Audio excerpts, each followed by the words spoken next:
This episode contains material that might be triggering for some. If you need to stop the podcast at any time to take care of yourself, please do so. If you need support, you can call the 24/7 National Suicide Prevention Lifeline at 1-800-273-8255.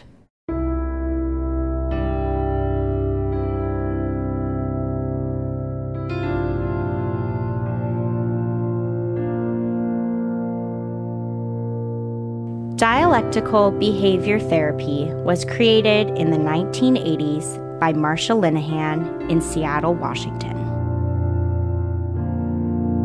Today, DBT is taught all over the world. We're two therapists who believe everyone can benefit from DBT skills. I'm Kate. I'm Michelle. And this is DBT and Me. Hello, everybody. Kate, say hi. Okay, there we go. It was very delayed on Zoom. No worries. That happens to me all the time. I'm like, oh yeah, I should say that I'm here too. Right. Anyways. That's what happens. Hello, everybody. What do you say? I said, that's what happens. You introduce yourself, right? Yes, introduce yourself. Yeah. I feel like it has been a very long time since It does feel like that. Posted something. So we're glad to be back with you guys with another monthly episode. And the topic of today's episode, we had this suggested to us by a listener, and basically wanting to know what to do when you are working on your own healing, i.e. through learning DBT skills, through going to therapy, whatever it is, like you're working on improving things for yourself and trying to make changes in your life. And you may have people around you, whether that's family, friends, a partner, whoever it is, who are maybe less than supportive. And how do you cope with that when you're growing and changing and other people around you aren't more or less staying the same? What do you say? I just said aren't when other people aren't. Yeah, they aren't.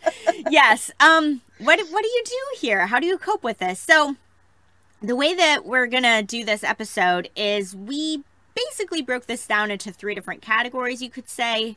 3 different ways that a lack of support might show up. Or, how it might look. Or just 3 different challenges that you might face when it comes to this issue of having changes happen within yourself but not within the people around you, and how to cope with each one. So Kate's gonna kick it off with talking about the first one. Yeah, so the first way that we thought this looks, and I hadn't run this past Michelle first, but I'd argue is plausibly the most common.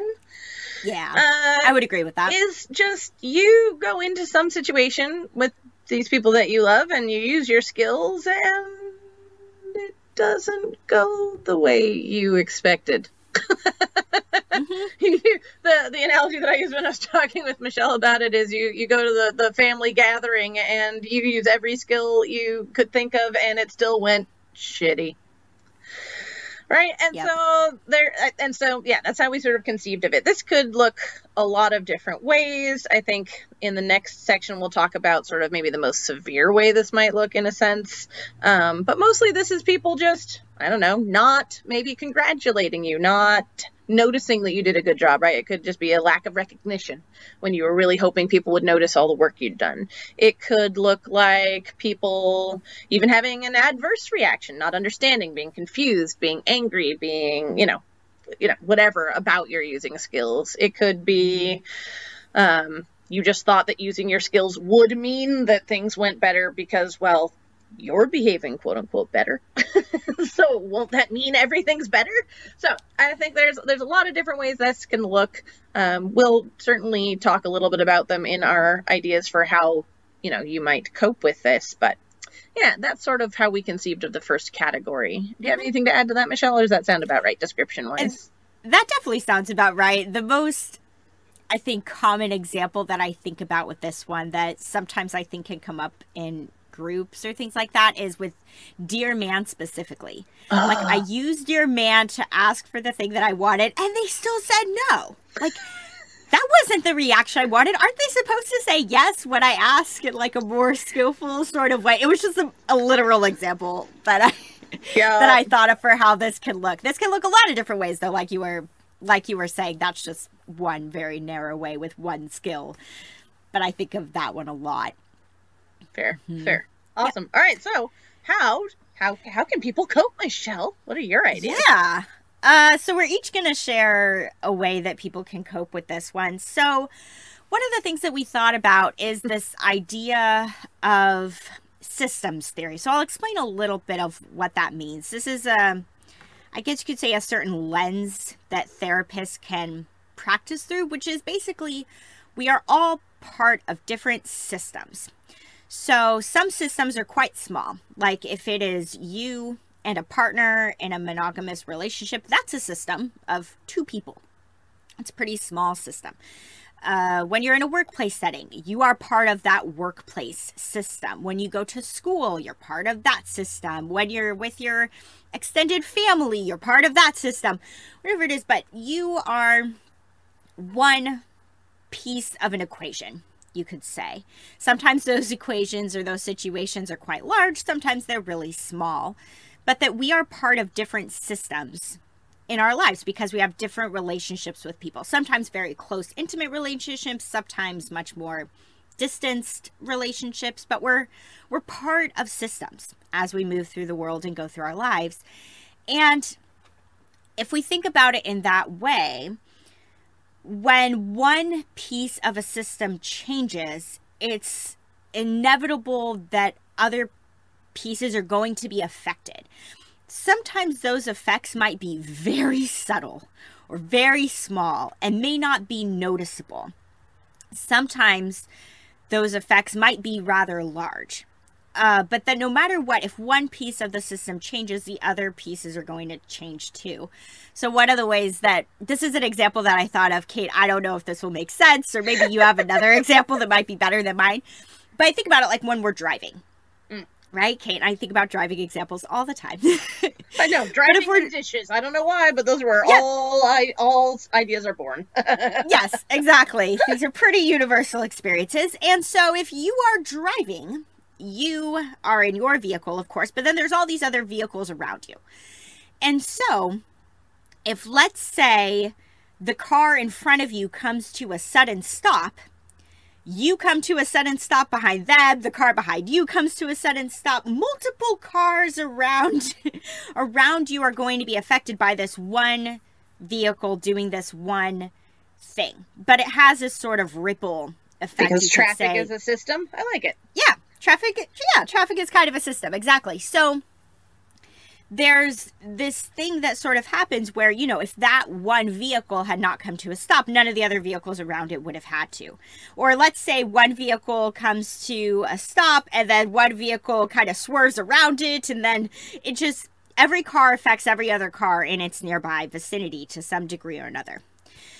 So all of that is to say that when it comes to this idea of the people that you love not reacting in the way that you had hoped, I think we kind of talk about this idea of systems theories because we don't want you to view it as a loss. I was going to say persist. Yeah, exactly. Like, this isn't a loss because you are trying to make a change.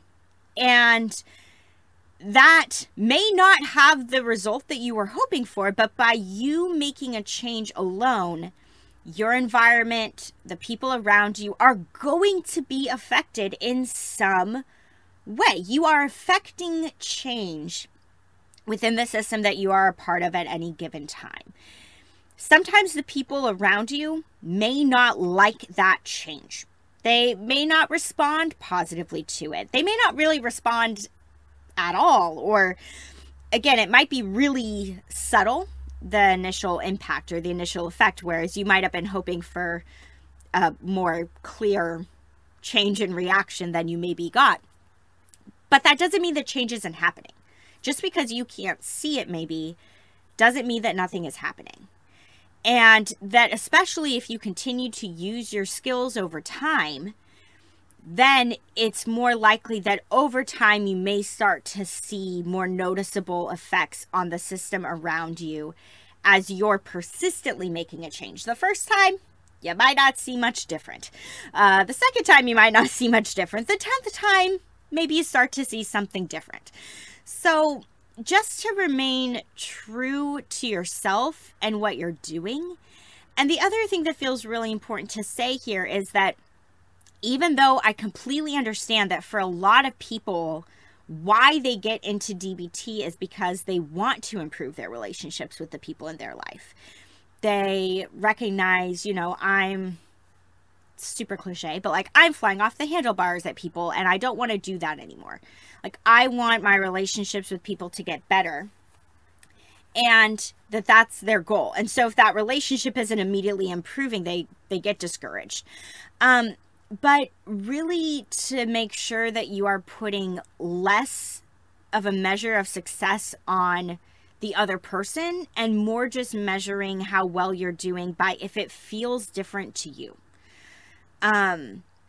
So even if the other person doesn't have the response you were hoping for, even if they have a pretty overtly negative response to what you did, if you made a change that felt good to you, that is really what counts at the end of the day. And this may be super hard, especially if you struggle with codependency. This is going to be really difficult at first. Like, somebody got upset with me, that means I did something wrong. Nope. Not necessarily. And I say this to clients sometimes, of just kind of like the way that people respond to you says more about them than it does about you. Yes, oh, that's one of my favorite sentences ever. Yeah, it's so right. It's, of course, keep trying your best. And also, if the other people around you aren't responding in the way that you hope, well, they have their own stuff, their own history, their own past, their own struggles that they're carrying around that a lot of times you can't do anything about. And so all you can really do is just bring it back to you. How can I make the change that I'm wanting to make, and trust and believe that at some point you may start to see a change in the system around you. But sometimes that takes a lot of time. And sometimes the change may be one that you couldn't have predicted. But that if you just keep on your path, that's what matters most, is just feeling good about what you're doing rather than measuring your progress by how other people react to you. Good points. I like it. Thank you. Also, okay, your turn. Oh, or comment on mine. That totally works too.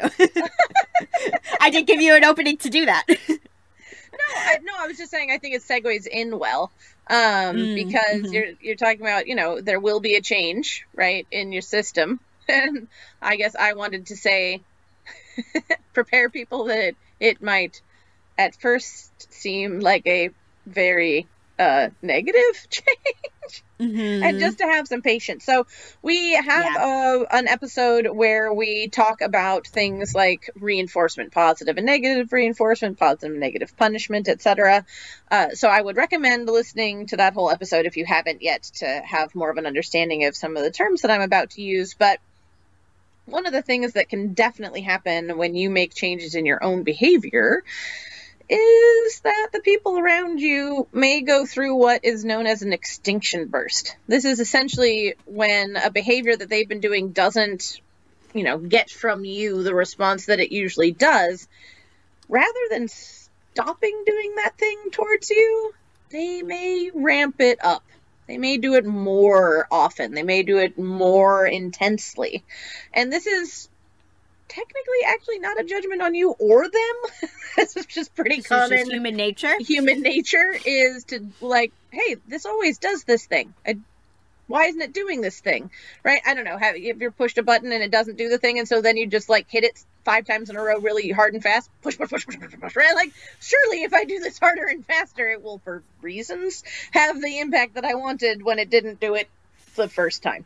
Right? And so this is not inherently a bad thing.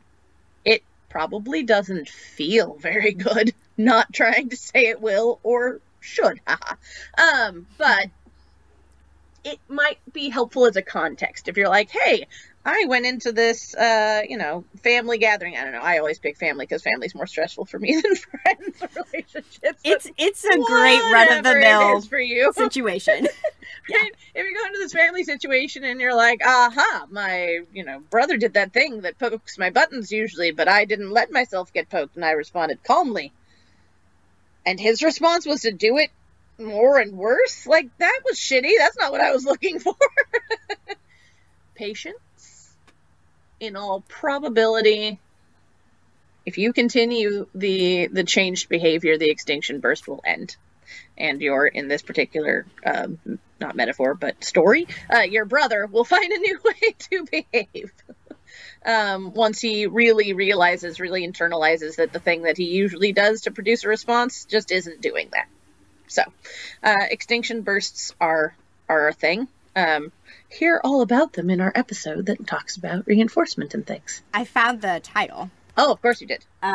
Strategies for increasing behaviors you want. Ah, there you go. And we won't say the episode number because we have found that it's different on different platforms for reasons. Exactly. Not going to say what number it is, though it's 34 on Apple Podcasts. But how can it be different on different things? We only have... Anyway, whatever. I don't actually understand. We released the episodes in order, like they have...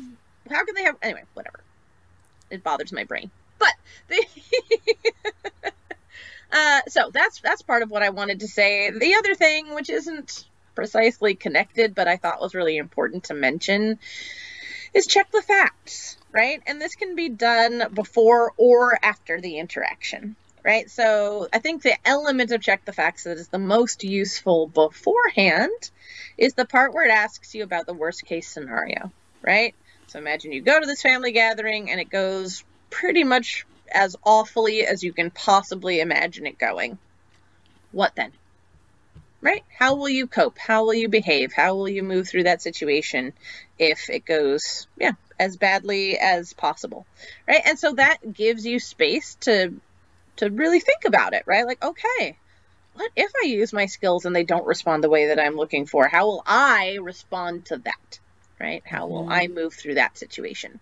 And being really intentional, conscious, deliberate about that, it will have a big impact on how you respond in the moment, right? You're prepared to an extent, right? You're not just caught off guard, put on tilt and have no idea how to respond. You'll have already gone through this in your mind, and that gives you a much better chance of responding then in more ways that you want to respond, rather than, sallying forth a skill, having it go badly, and then forgetting all your skills because you just didn't expect that response, right? Anticipating it going badly actually has a better chance of helping it go well, right? So that's a good part of how to use check the facts beforehand. If, on the other hand, you're wanting to use check the facts after the event, I think the most important part there is that it has a pretty high chance of being validating in those cases, right? You can go back through the interactions and say, hey, you know what? I was skillful. I used my skills. This other person did this other thing, but I really was okay. I don't need to blame myself. I don't need to tell myself I must not have done the skill right, or I must not have used it at the right place, or I must have picked the wrong skill, right? There can be a really strong temptation to entirely blame ourselves in situations like this when people don't respond the way we're anticipating, because the thought can be, well, if I'd done the thing right, then they would have responded the way I wanted, so it must be me. And so I think check the facts can be really useful to sometimes show you, no, darling, it wasn't you. You did the things right. Turns out you can't actually control the other people. And humans can be unpredictable. So yeah, that's the most, like, I guess, specifically DBT related skill that I think about in this particular exercise is, check the facts. You probably did better than you're giving yourself credit for. And you're more capable of handling it going shitty than you think you are. Yeah. So, yeah. I like it. Thanks. Very good. Okay, I'm going to move on to the next one. So, the next one, right, this first one that we're talking about is really when you are trying to use your skills in the moment and you don't get that reaction you're hoping for, that can be really difficult. So switching gears a little bit, sometimes without you actively using any skills, you just might have people in your life who don't understand for the life of them what this DBT thing is. Why are you taking 2 hours out of your evening to go to this group every week? Could these skills really actually be helpful? This whole thing just seems dumb. Basically, this challenge of having people who clearly and openly may disapprove of you wanting to learn things to improve your mental health. And this also may look like people, I certainly have had a few of these people in my life over the years. I think especially with being a therapist too, sometimes people still have really negative views about the idea of therapy or quote unquote seeing a shrink or yeah, so derisive of it, right? You're broken, you're fucked up, you're sucky, you're weak, you're yeah. Yep, exactly. You tell them you're going to therapy and they say, well, that doesn't really help. Or they might be like, you're fine. Why do you think you need that? Or there could be all sorts of reactions. You're so nicer than me. I'm thinking things like, oh, of course you're in therapy. Right. Yeah, so that means you're crazy because you go talk to someone every week, or, that's a waste of money. We could go on and on. I think you guys are getting the idea.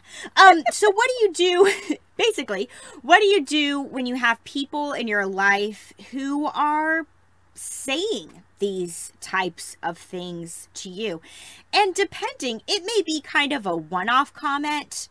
Maybe they say something one time and then they don't really say anything about it again. Or it could be a persistent, constant thing. Like if you're living with someone and every week you go to your therapy session at the same time and every week they say something about you being in therapy that's negative, that can get really frustrating over time, especially if it just keeps up. And kind of like what Kate was actually saying about the extinction burst idea, sometimes they're just hoping to get a reaction from you. And some people, when they don't get that reaction right away, they stop early on. Some people keep going for a while, hoping to get a reaction out of you, whatever reaction they're hoping for. And it takes longer for them to let go of saying those sorts of things and to essentially give up when they realize they're not getting a response from you. But yeah, so we wanted to take some time to talk about what can you do to handle these sorts of things when people are just really being openly disparaging about your decision to work on your mental health. Then what do you do if people have negative things to say about it? So, yeah. Yeah. You get to start. I get to start. No, I know. I'm like, don't interrupt, Kate. Which is hilarious because let's be honest, we interrupt each other all the time. We interrupt each other all the time. I do blame Zoom though for that a little bit. Oh, sure, there are the unintentional interruptions, but you and I talk with each other very often. We just go back and forth. Yeah. So my first thought was fast. The DBT skill fast, not just I had a zoomy thought.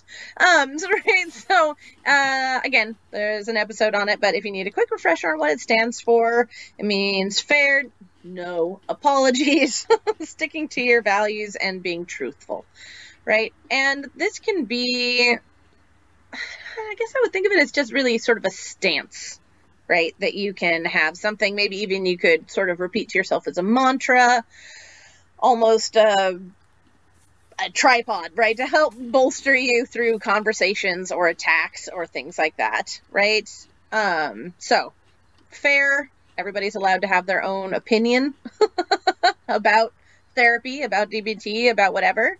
At the same time, you don't owe anybody any apologies, right? So please don't apologize for going to therapy, learning your skills, practicing your skills, anything else, right? So no need to apologize. And obviously, if you're seeking out this help and these skills, that's a part of your value system, right? And it's okay to stand by that. It's in fact important to stand by that, right? you over there, you can have whatever values and opinions, it's your opinion, man, right? Like, whatever they want.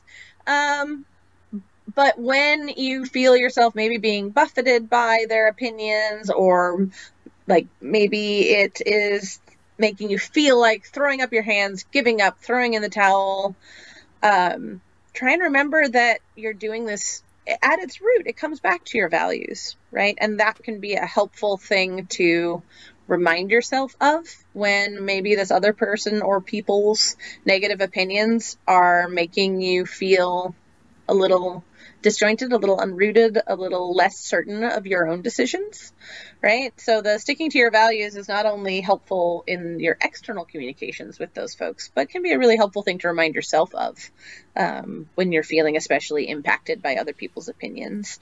And then the T is just for truthful, right? Obviously, I think we talk about this a lot in the actual episode, but keep yourself safe first and foremost. But, if being truthful is unsafe, then disregard everything I'm about to say. But right, if it's safe to do so, don't lie to avoid the conflict, right? Don't be like, I just have a standing date to go and play cards with Judy on Thursdays, right? That's what I go to do every Thursday, not therapy, not skills group, right? It's better for you and ultimately the relationship, whatever it is, if you're able to be truthful about it. Because either it needs to adjust and figure out how to handle you being in therapy, or if they can't, it's a good way to know that you might have to do some reformatting of that relationship. So, yeah, the fast skill was the first thing that came to mind for me. Mm-hmm. Yep, nice. The first thing that came to mind for me is that, I really hope that if this is something you've encountered, that it has been few and far between with people in your life. I hope it's maybe just one or two people who have this opinion. If you've encountered this, I hope it's not nearly everyone. I hope it's not nearly all of your family members, your friends, the people close to you being like, oh, therapy, like DBT, what? Like, I hope it's not widespread amongst your support system.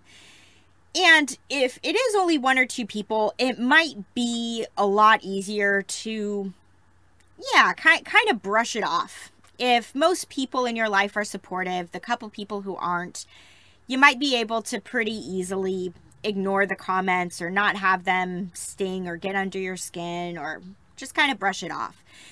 But if this is something that a lot of people in your life say, and a lot of people in your life hold a negative opinion about you working on your mental health, then what I'm about to say, I think, becomes really, really important to consider, which is finding people who are going to be supportive, finding people who are also working on their mental health.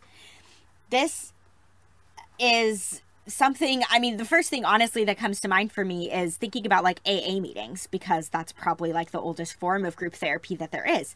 But this is one of the reasons why 12-step meetings are so important, is because if you are somebody who's struggling with addiction, who knows? You may have surrounded yourself with other people who are also struggling with addiction, who are not working on sobriety.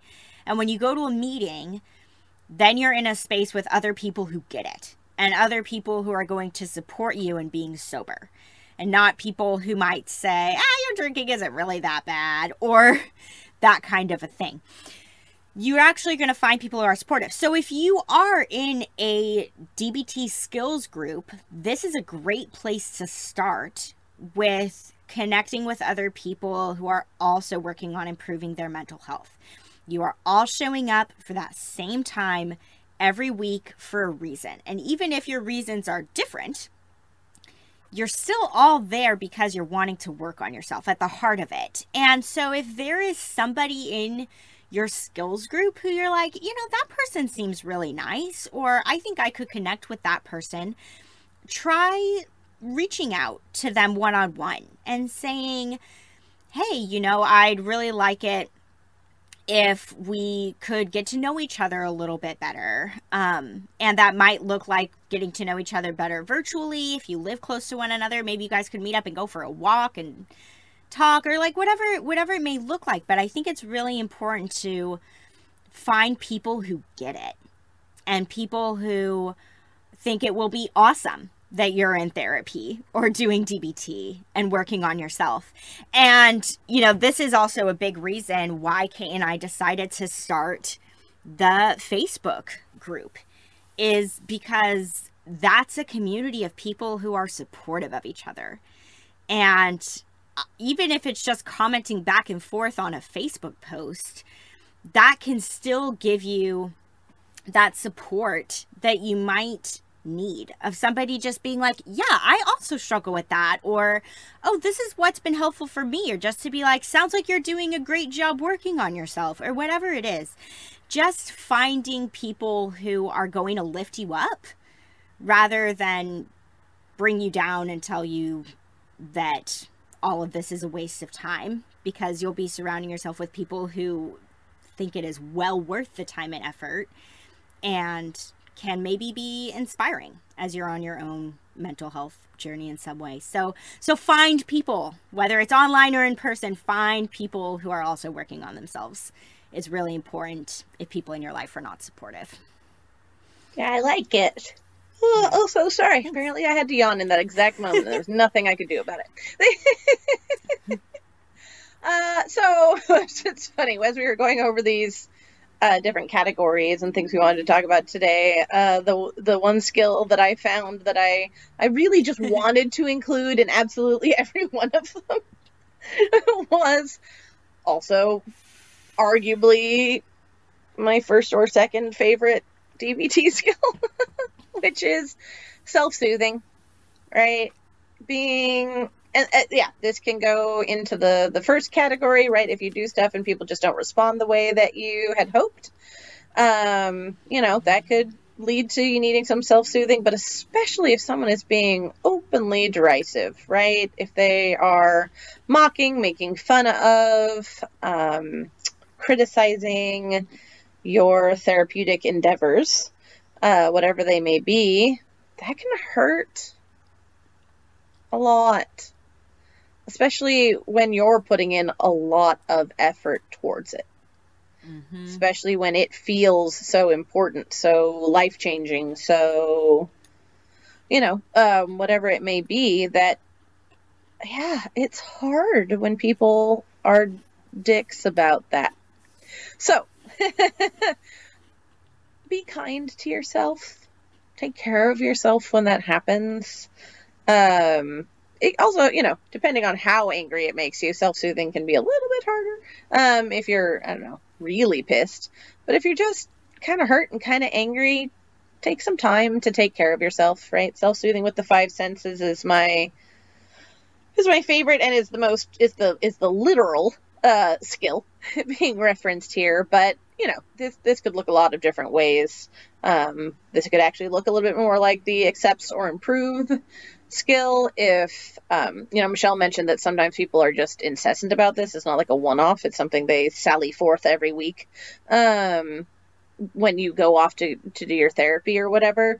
So there's certain distress tolerance skills that might also be useful, but overarchingly I would just put it under the category of be kind to yourself, right? Exercise deliberate self-compassion, because ouch.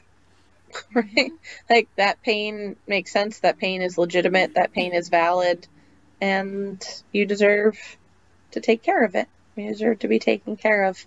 And sometimes we're the only ones available to do the taking care of for ourselves.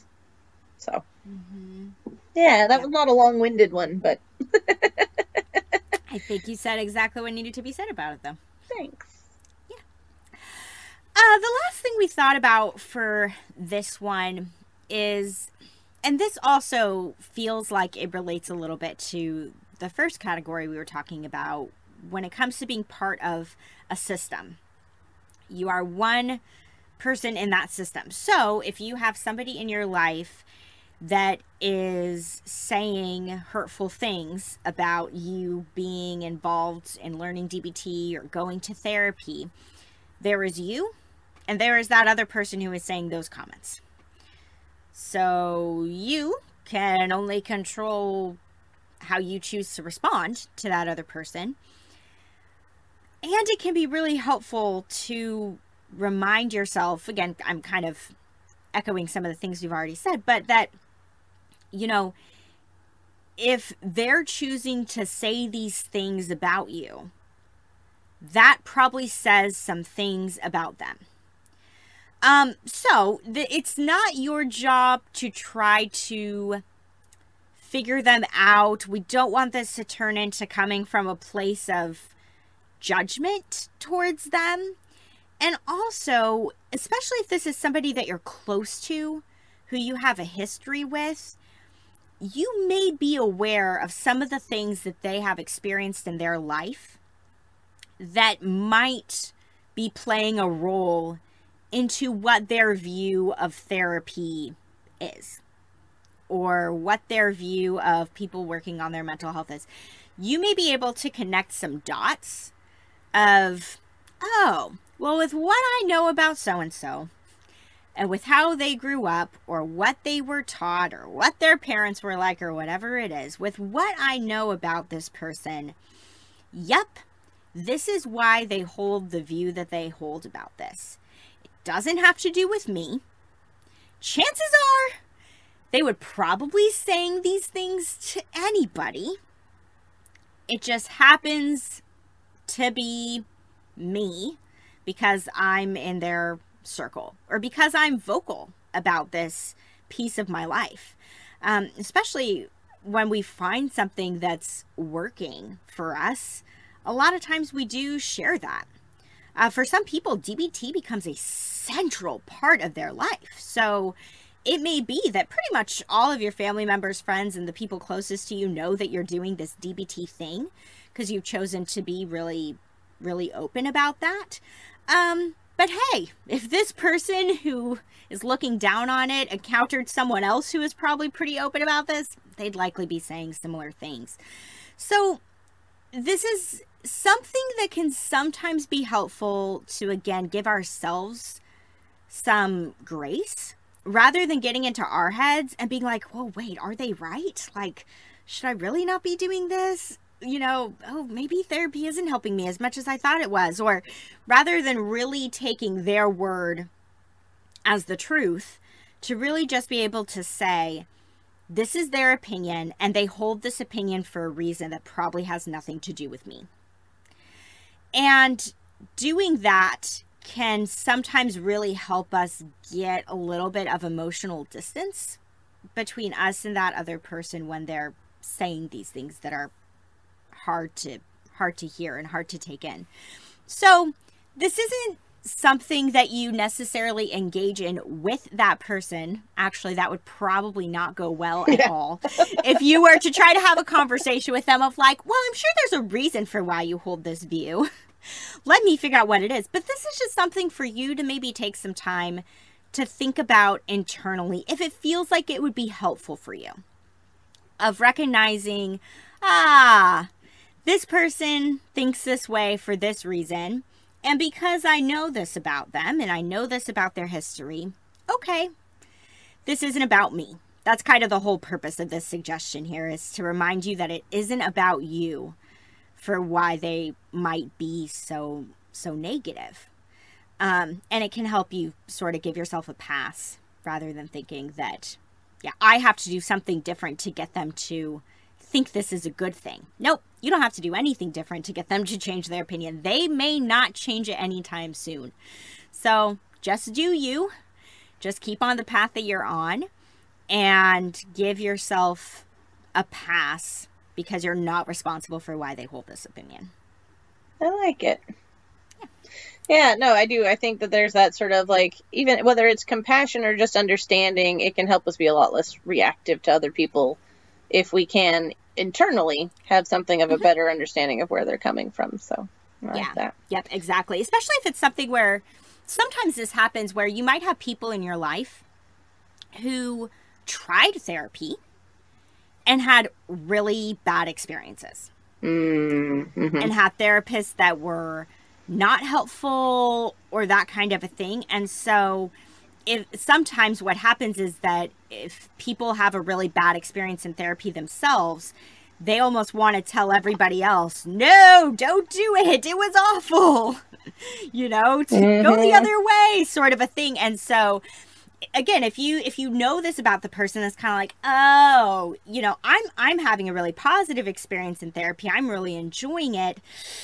And I also know that they didn't have that experience. Mm-hmm. So that's why they hold this view, is because they tried it and it didn't work so well for them with the therapist they had at the time.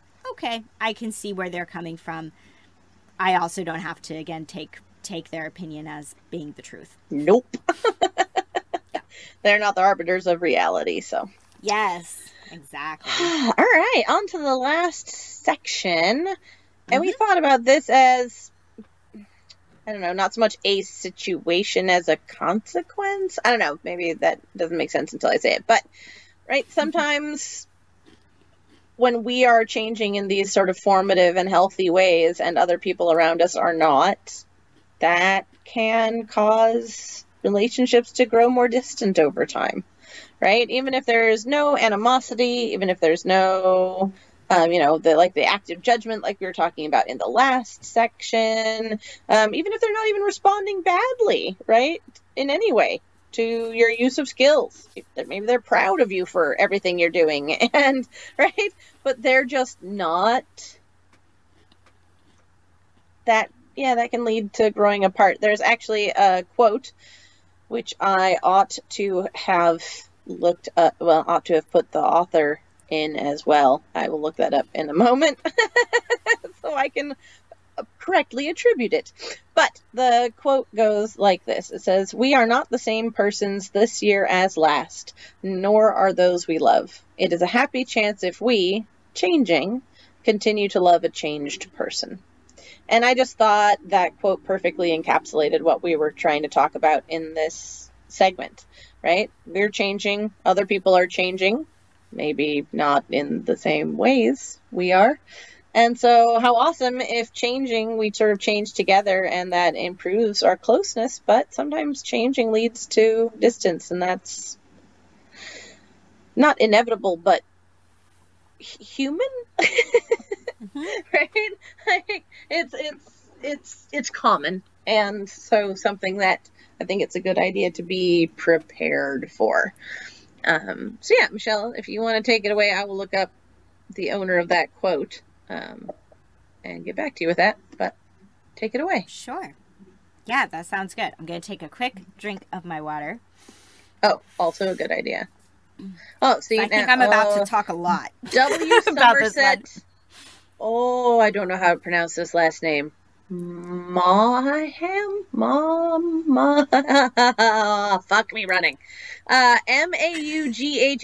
How would you say that? How do you pronounce that? Maham? Maybe. We'll put this quote in the Facebook group. W. Somerset, unpronounceable last name. Yeah. I have no idea. I want your quote attributed to you, and I'm so sorry that I don't know how to pronounce your last name. We'll type it when we put it in the Facebook group. We will give credit where credit is due. Good. Awesome. Even if we can't pronounce the name. All right. Now that I've given you a chance to drink your water. Now I'm ready. Now you're ready. Because, yeah, I really do have a lot to say about this one. And I think I want to share a little bit of my own personal experience, because I would say out of these three, this is maybe the one that I've experienced the most ever since I started therapy myself 5 years ago. Because for me, and maybe some of you listening are like this, I am a very loyal person, and I'm really fortunate that in my life, I grew up in the same house My parents have lived there for over 30 years.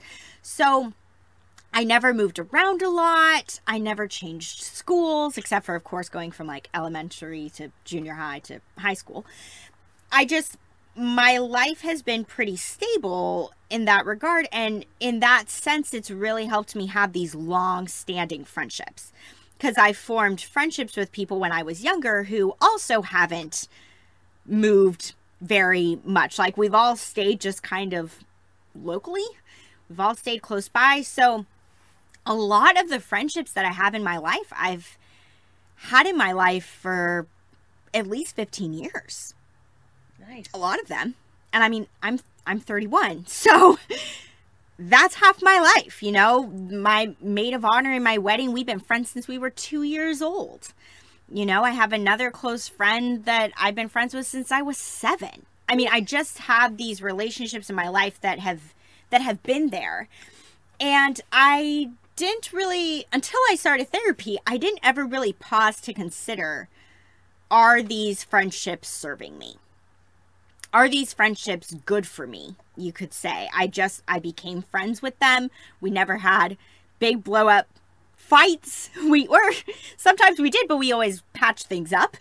And, you know, we stayed in each other's lives no matter what. It was just kind of a given that I would be friends with this person. And so because of that, going through therapy has really led me to take a closer look at some of the friendships that I formed. And as I started to change and become aware of some things within me, I realized, oh, those things really show up in the relationships that I have with people. So one of the things for me personally, which doesn't have anything to do with DBT, but my therapist kind of helped me see that I sort of have this tendency, I've worked on it a lot, but still comes up sometimes, to talk about drama and to get really embroiled in drama. So with a lot of my friendships, what would we talk about? I mean, we would straight up gossip about the other people in our lives. That's what we would do. When we would spend time together, is just talk about, oh my gosh, did you hear that so-and-so did this with so-and-so? Because, like, again, a lot of us kind of knew each other and all of this. And just drama. That was the thing we would bond and connect over. And once I started therapy, it's like, ooh, this doesn't feel as good to me anymore. I don't like this. And some of my friendships, it goes back actually to the systems thing at the very beginning. I haven't necessarily explicitly brought it up in some of my friendships of like, hey, I see we do this. I want this to be different. I just started trying to make an effort within myself to communicate differently. And some of my friends have sort of, maybe they don't even realize it, sort of just kind of followed that lead. Of when I'm not engaging in the talk about other people, then they engage in it less themselves. Other friends haven't so much. Some of us have really drifted. And then I can definitely think about one of my friendships where we became friends freshman year of high school. She's the only friend that I kept around who I met in high school. And we are closer now than we have ever been. Our friendship has gotten so much better since I started therapy. Nice. And she's in therapy herself, and we talk about our therapy sessions. We are closer now than ever. But a lot of my friendships, it's kind of almost done the opposite. Like, even if we are still friends, we are less close now than we were then because I've changed. And as the quote says, they have changed too. We just might not be changing in the same ways. And so it's been one of those things for me that it's been good and healthy to kind of bring in new, more recent friendships, such as my friendship with Kate, even though we've been friends for a number of years now. But you are arguably one of my most recent friendships because, again, most of my friendships are so long-standing, where I've been able to find people where it's like, oh, we're just more similar in these ways. We just click better in certain regards, rather than people where it's like we're still kind of acting like how we were when we met when we were 16. And I'm not who I was when I was 16 anymore. Thank God. But sometimes that's what happens with friendships. They, all relationships kind of fall into patterns and rhythms and cycles. And when you start changing, sometimes, again, that relationship changes with you and sometimes it doesn't. And that means it grows distance. You grow distant with that other person. The relationship grows distant. That's what I want to say. So that's okay. That's a lot of personal sharing there. But all of that is to say that what I've had to kind of come to within myself and what we want to say to all of you is that though this is arguably a very difficult, hard thing, neither of us are trying to say this is easy and this is rainbows and sunshine, because it is not. It is very difficult to grieve a relationship of someone you were once close to that now you are not as close. That is very hard to do. And it also isn't bad. Like, it's not bad to have some relationships grow apart. Sometimes it's a really healthy thing that's going to maybe wind up serving you in the long run, even if it's really painful right now. And especially with that piece that I was sharing about my friend from high school, the good relationships in your life, like the healthy relationships, when you are working on yourself, those relationships will not only survive, but they will thrive. It's so cliche, but I couldn't help it.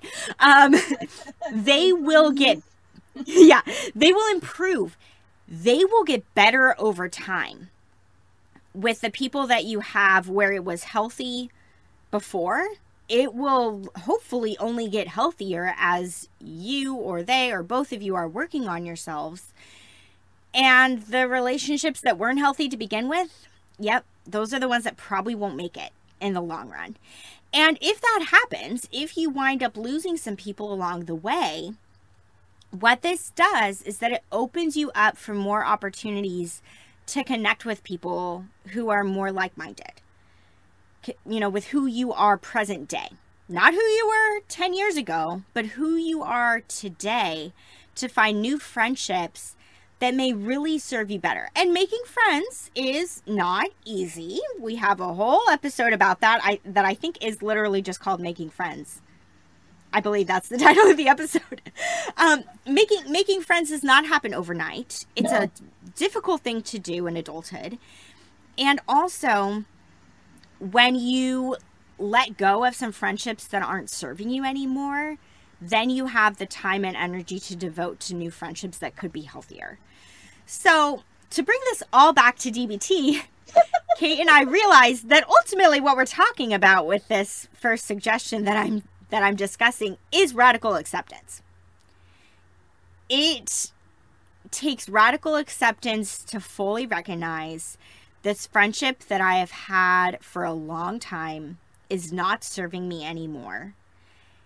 And therefore, it is time to let it go. That is very difficult to do. And here I am. I've really just been exclusively saying friendships, but this can apply to family relationships, which is sometimes a whole other ball of wax, to try to let go of those relationships or to just have increased boundaries in those relationships where you're not seeing that person as much as you might have before. This is also incredibly difficult with romantic relationships. It is hard across the board to recognize this person and I aren't growing in the same way. And our relationship can't survive because of that. So when I was looking up the author for the first quote that I found, I found another quote that I think is damn near perfect to what you've been talking about. Oh, yeah? Yeah, it says, it's no good trying to keep up old friendships. It's painful for both sides. The fact is, one grows out of people, and the only thing is to face it. That's exactly what we're talking about. A little dark sounding. I do think this particular person has, we'll say, some bluntness in their blood. But yeah, right? That's the same thing, right? It can be sometimes considerably more painful to cling to a thing Than to than let it to go. just give it the grace to be what it was and let it go.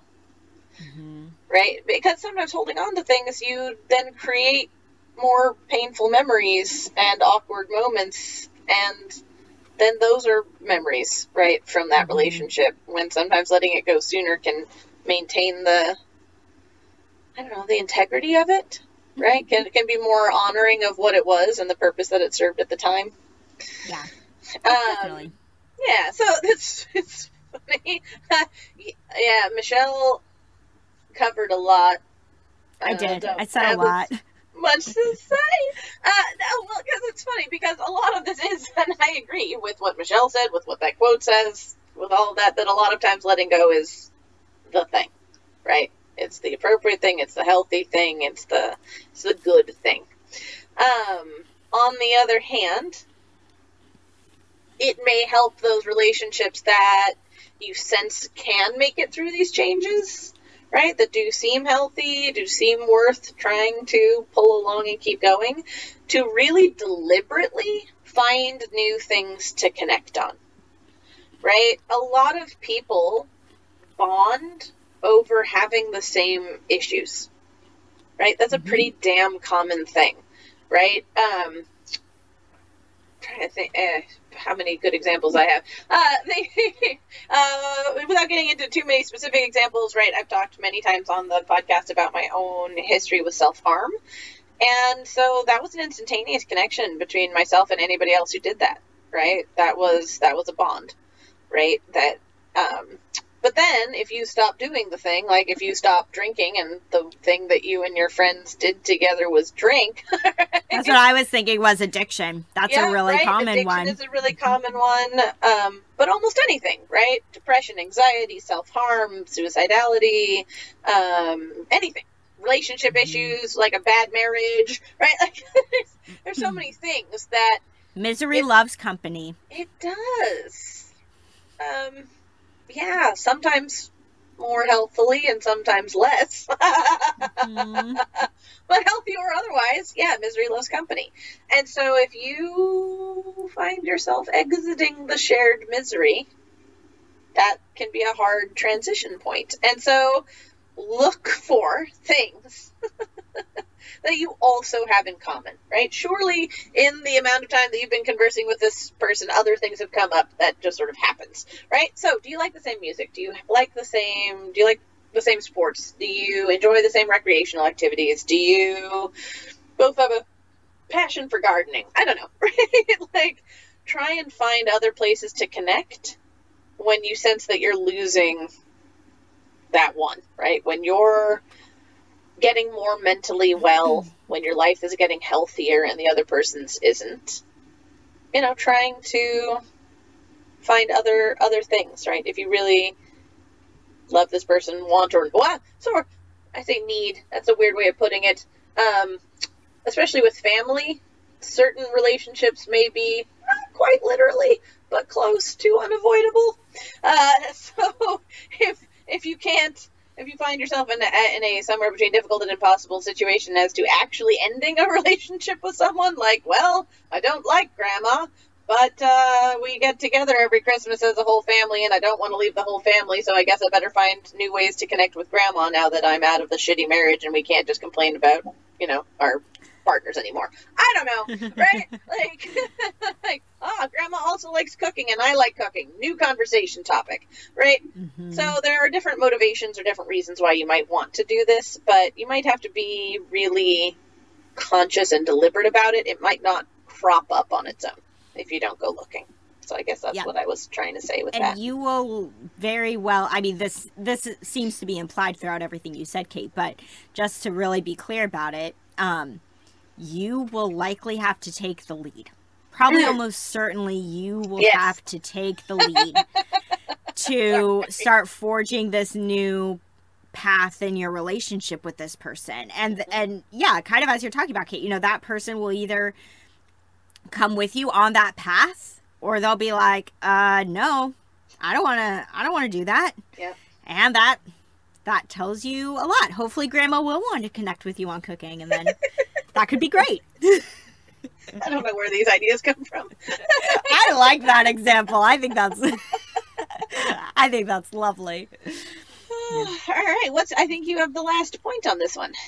I do. Yeah. So, this also is a little similar to the last point I was making in the middle segment about how it can sometimes be helpful to try to understand or see the other person's perspective on things as a way to remind yourself that they have their own stuff that has nothing to do with you.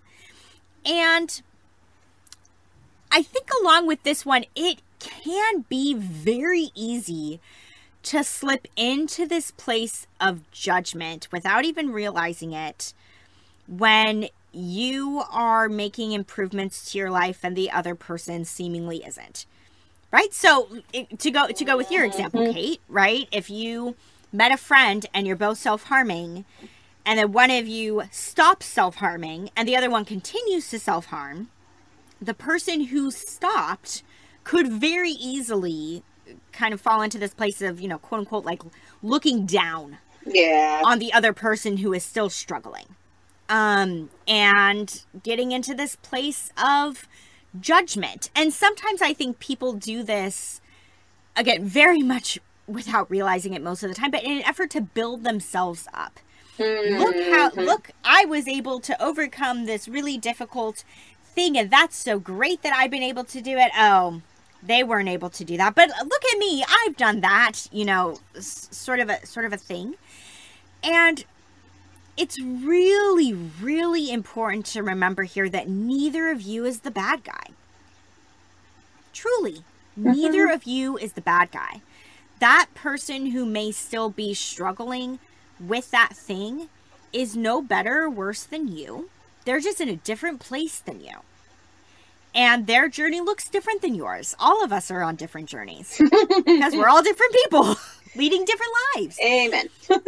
And so that becomes really important too, is to, sometimes I have seen this with friends of mine who are on their own healing journey, or I've seen it with clients where the best way I can think of to put this is they kind of, throw the baby out along with the bathwater, or whatever that expression is. Like, they clean house with their relationships because they do kind of fall into this place of viewing everyone as lesser. Yeah. Like, nobody gets it. Nobody understands. So I just clean out everybody. And as you were really just talking about, Kate, you may not have to clean out everybody because you may have a fair number of relationships that can grow and can evolve and where you can find new things to connect on. And that is beautiful. And that is amazing if that can happen.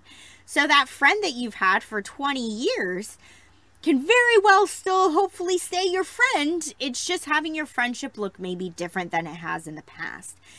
But we really wanted to end on this note because it's important to bring it back to, this non-judgmental piece of being mindful, which is noticing if you catch yourself judging the other people in your life because they aren't making the same changes that you're making. And just to see what it would look and feel like to reframe those judgmental thoughts. And to remind yourself that even with the people in your life who you are really close to, even if you have a friend that, like, I don't know, you guys talk on the phone every day or something like that, even with people in your life that you are really close to, there is still, which we've said this before, I think at some point on the podcast, at least once, there is still stuff that you don't know about them. There is no way to know everything about a person's life or what they are going through, what their challenges are. There's just going to be stuff that you don't know. And so even though you might be looking in, being like, well, why won't they just do that thing that would be good for them? Sort of a deal. That's not going to benefit your friendship, and that's not going to benefit you as an individual to be concerned about that other person's journey. So just to keep that in mind when you do have this realization come to you that, oh, me and this other person are in different places. just to make sure that you don't fall into a place of judgment towards them or casting blame on them, of being like, well, if only they were different, then our friendship would be better. You know? Jinx. They are where they are, and you are in control of whether or not you decide to work on this friendship, or to walk away. And with some people, it might be walking away. With some people, the friendship may be worked on and it may totally evolve and change and get better. And I'll repeat again, because I'm catching myself saying friendship. Any relationship. Friendship just seems to be the one I keep coming back to. All the time. So what does that say about us? I don't know. Yeah, there you go. Yeah, I think what that really says is, for me, I've definitely dealt with this much more in my friendships. For me, I have definitely dealt with this more. We're growing differently. Yeah. Yep, that's probably why. So we got a couple different bases covered there. But I think you guys get the gist. Just accepting where that other person is at, and recognizing that it's okay wherever they are, and you don't have to fix or solve that for them. Nobody's the bad guy, right? Work on their own self. Huh? Nobody's the bad guy. Nobody's the bad guy. Exactly. We're all just where we are. All right. Yeah. Oh, now we're going to talk about homework. Yeah, so we're going to have homework for you guys this episode. How fun. So basically, this homework will probably come as no surprise. You know, we talked about these 3 different challenges that people commonly encounter when it comes to relationships with people they're close to in their lives as they are doing healing work. And what we recommend is that you pick one that is the biggest challenge for you. You may be struggling with all 3 of these, but pick the one that you're struggling with the most. And as we usually say, don't try to do too much at once. Pick one of the suggestions that we talked about.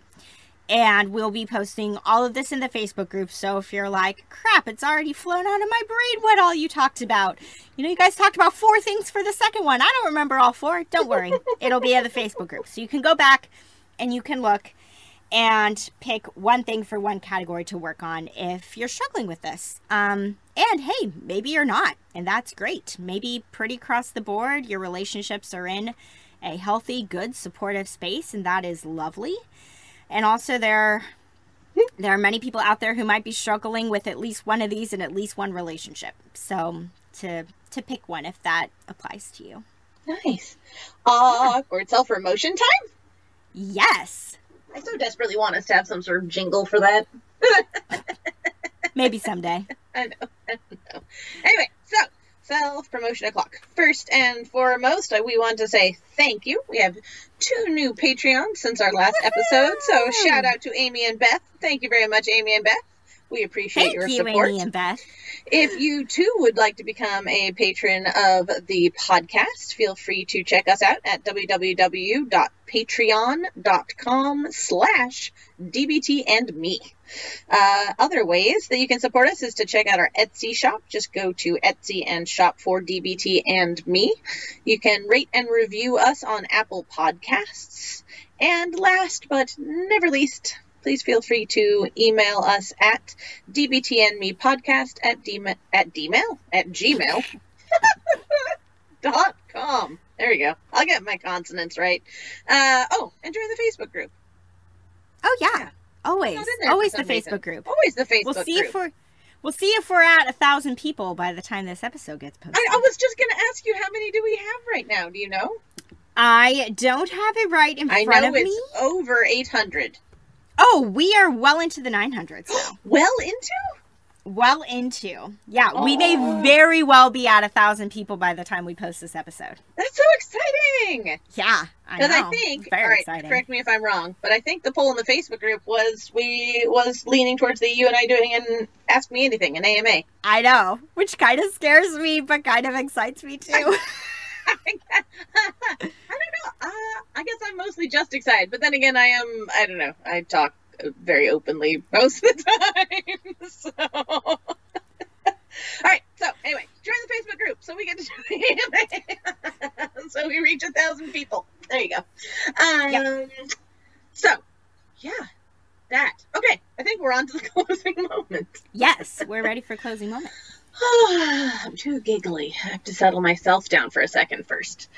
So to that end, as you guys get comfy and cozy, as always, I will say that today I am planning on walking you guys through basically a short guided visualization, but the idea being that this is something that you could practice for yourself before going into a situation with the friends, family, partner, co-worker, other relationship that I'm having a hard time lumping into a group, right? That before going into a situation where you think you might not get a good response or you are pretty sure you're going to get a negative response, this is something that you could do for yourself to make going into that situation feel a little bit easier. So just to give a little bit of context for today's closing moment. Okay, so as always, start by just getting into a comfortable position.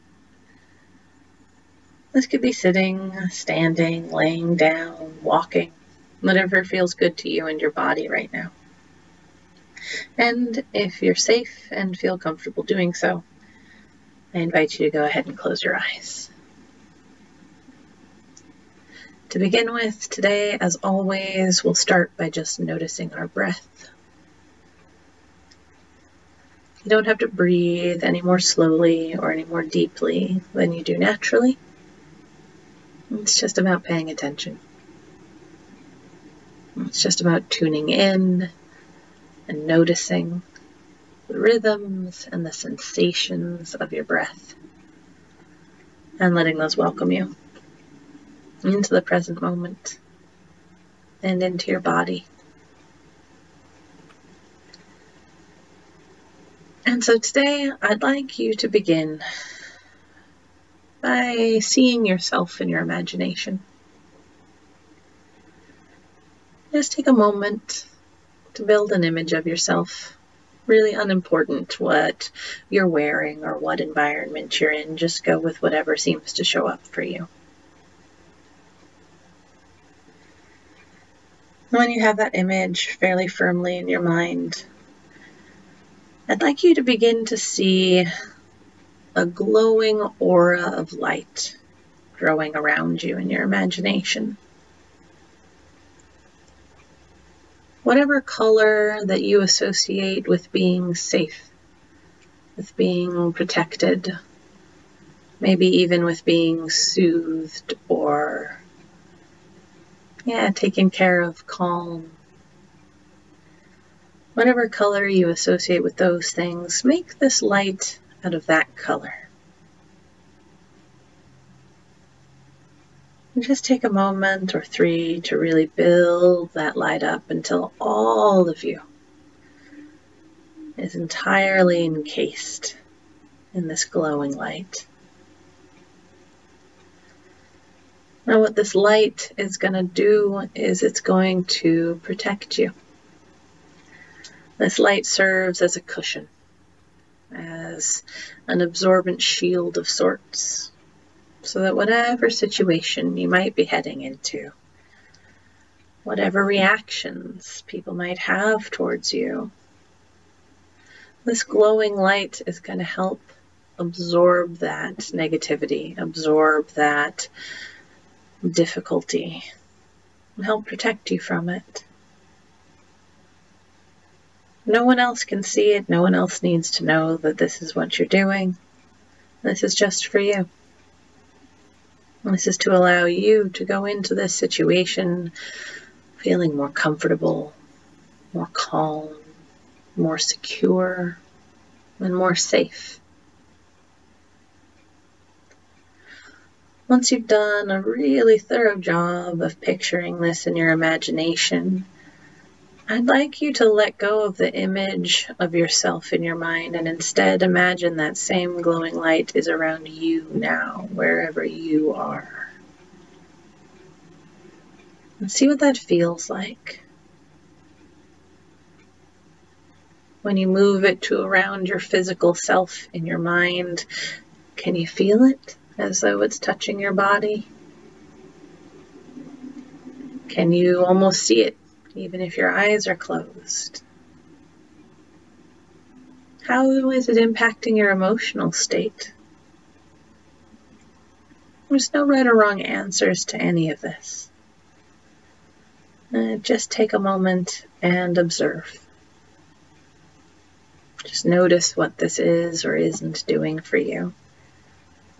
And if any changes occur to you to feel like they would help, go ahead and make them. Again, this is all for you.